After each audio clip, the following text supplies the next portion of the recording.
বাবিয়ে বাড়িতে মিলাদ দিছে, আইও দুপুরবেলা কুদুর খাইবা। আমি কি কটা রাতা মুরকার আনছি, আমি জুমার দিন রোজা রমজানের দিন তুমি কি বলো, কাছে তুমি রাত্রে বেলা খাইও, সমস্যা নাই।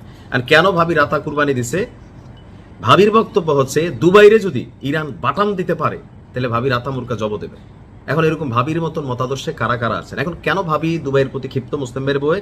ঠিক এই লজিকে আমার মনে হয় অনেকেই যারা মনে করবেন সহমত আছেন, ভাল লাগলে শেয়ার করবেন। পয়েন্ট অফ ভিউটা হচ্ছে আরব আমিরাত একমাত্র রাষ্ট্র যারা ইসরায়েলকে স্বীকৃতি দিয়েছে। আরব আমিরাত একমাত্র রাষ্ট্র যারা ইরানের বিপরীতে সর্বোচ্চ লেভেলে মার্কিন যুক্তরাষ্ট্রকে নাড়াচাড়া করছে।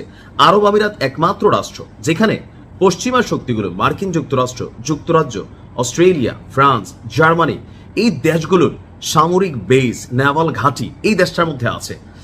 আরব আমিরাত একমাত্র রাষ্ট্র যেখানে সারা পৃথিবীর ব্র্যান্ডগুলো ব্যবসা করে বিলিয়নস অফ ডলার এখান থেকে কামাই নিয়ে যেতেছে। বাট সেই দুবাই বা আরব আমিরাত যখন ইরানের বিরুদ্ধে অবস্থান নেয়, আমার মতন হালকা ব্লুটুথ মুসলিম ভাই দেখেন, হয়তো 5 ওয়াক্ত নামাজ পড়ি না, রোজাও রাখতে পারি না, ব্যবসা করি, আমরা মিছা কথা কই, এখনো অনেক কিছু ভালো লাগে, জীবনটা রঙিন রঙিন ফিল হয়, এরকম ব্লুটুথ মুসলিম যারা আছি তারাও কিন্তু অন্তত ইরান ইস্যুতে বা যখন পশ্চিমাদের সাথে ইসরায়েল ইস্যুতে হয় তখন আমার মনে হয় যে আমাদের ভিতরে থাকা সুপ্ত একটা ইমানি জাজবা জায়গা ওঠে। কেন এতগুলো কথা বললাম? ইরানরে ভাই থামানো সম্ভব না। গতকালকে যিনি প্রতিরক্ষার দায়িত্ব পাইছেন তিনি একটা কথা বলছেন যে হাম সোচলেঙ্গে, বঙ্গানুবাদ করে দিচ্ছি, অনেকে আবার হিন্দি বোঝেন না, মানে ভাল লাগে আর কি বলতে, যে আমরা ভাববো, চিন্তা করব কি যে কখন এই যুদ্ধ থামবে, ইরান কি থামাবে নাকি মরবে নাকি মারবে, এটা ইরানের একান্ত ব্যক্তিগত ডিসিশন। তো এবারে টার্গেট করা হয়েছে সংযুক্ত আরব আমিরাতের দুবাইয়ের কাছে অস্ট্রেলিয়ান সেনাবাহিনী। এখন অস্ট্রেলিয়া বলেন, যুক্তরাজ্য বলেন, জার্মানি বলেন, ফ্রান্স বলেন, আমেরিকা বলেন, আরো যারা আছে চামচা মিনি চামচা, এরা সবাই কিন্তু একটা ইউনিট।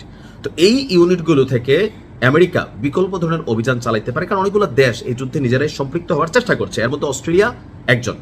এখন অস্ট্রেলিয়ার সেনাদের যেই ঘাঁটিটা আছে সেখানে ক্ষেপণাস্ত্র হামলা চালিয়েছে ইরান। বলেন মার হাওয়া, চিল্লায়া লিখতে পারেন কমেন্টে। তো অস্ট্রেলিয়ার যিনি প্রতিরক্ষা মন্ত্রী আছেন রিচার্ড মার্লেস, তিনি আন্তর্জাতিক গণমাধ্যমকে বলছেন যে গতকালকে রাতে ইরানি বাহিনী আল মিনহাজ যে বিমান ঘাঁটি আছে সেই বিমান ঘাঁটিতে তারা ক্ষেপণাস্ত্র হামলা চালিয়েছে। এই ঘাঁটিটি সংযুক্ত আরব আমিরাতে অবস্থিত এবং সেখানে অস্ট্রেলীয় সেনারা অবস্থান করছেন। মধ্যপ্রাচ্য জুড়ে প্রায় 100 অস্ট্রেলীয় সেনা মোতায়েন রয়েছে, যাদের বেশিরভাগই সংযুক্ত আরব আমিরাতে এই মুহূর্তে অবস্থান করছে। তবে হামলায় তাদের সেনাবাহিনীর তেমন কোনো ক্ষতি হয়নি।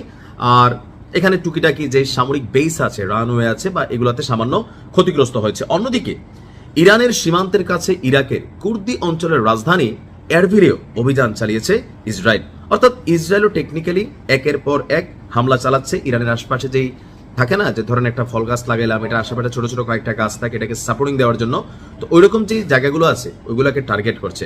তবে ইরান স্পষ্ট বলে দিচ্ছে, ইরানের যিনি বর্তমান দায়িত্বশীল প্রতিরক্ষা মন্ত্রী আছেন, যে এই লড়াই দীর্ঘস্থায়ী হবে এবং যারা মধ্যপ্রাচ্যের প্রত্যেকটা রাষ্ট্র যারা ইরানের সার্বভৌমত্ব বিরোধী অবস্থান নিয়েছে, ইরানকে অস্থিতিশীল করেছে, সর্বোচ্চ নেতাকে শাহাদাত করাইছে, তাদের প্রত্যেককে চুন চুনকে মানে হিসাব নিকাশ করা হবে। কথা বলছেন?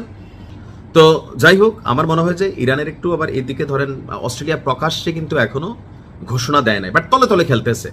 তো একটু আবার বুঝে শোনা উচিত, ধরেন সবগুলো পশ্চিমা রাষ্ট্র যদি একসাথে খেপাই তোলে তো সবাই কিন্তু এখানে একটা অবস্থান পাইয়া যাবে যে ইরানের বিরুদ্ধে কেন অভিযান চালানো, বা ইয়েস ইরানি তো একটা সন্ত্রাসী রাষ্ট্র, so they should be punished, এরকম অনেক কিছু কিন্তু এখানে চলে আসবে। কারণ ওই যে একটা কথা আছে না, যে ধরেন এটা মানে ইয়া ছবিটার মধ্যে দেখছিলাম আমি, সালমান খানের কি ছবির মধ্যে ওই নায়িকার বিয়ে হয়ে যায়, এতে ভিলেন থাকে, তো নায়িকার বিয়ে হয়ে যাবে, সে গিয়ে বিয়ের মণ্ডপে যায়, তো যাওয়ার পরে সালমান খান, দাবাং ছবির ডায়লগটা, তো সালমান খান আসে, বাচ্চা ছেলে গুন্ডাটার নাম জানি কি ভুলে গেছি, তখন সে বলে যে यहाँ पर कोर्ट भी हमरी है, जज भी हमरी है, वकील भी हमरी है, यहाँ पर वही हुकूमत चलेगा जो हम चाहते हैं। অর্থাৎ কোর্টও আমার, জজও আমার, উকিলও আমার, এখানে ওইটাই হবে যেটা আমি চাই।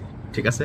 তো পশ্চিমাদের বেশি খেপাইলে আবার ধরেন সবারই খেপাই ফেললে আর কি, অনেকে তো পক্ষেও আছে, স্পেন পক্ষে আছে, অনেকগুলো রাষ্ট্র পক্ষে আছে, একটা ব্যালেন্স করে আসলে এই মুহূর্তে অভিযান চালানো উচিত। ভালো থাকুন, আসসালামু আলাইকুম।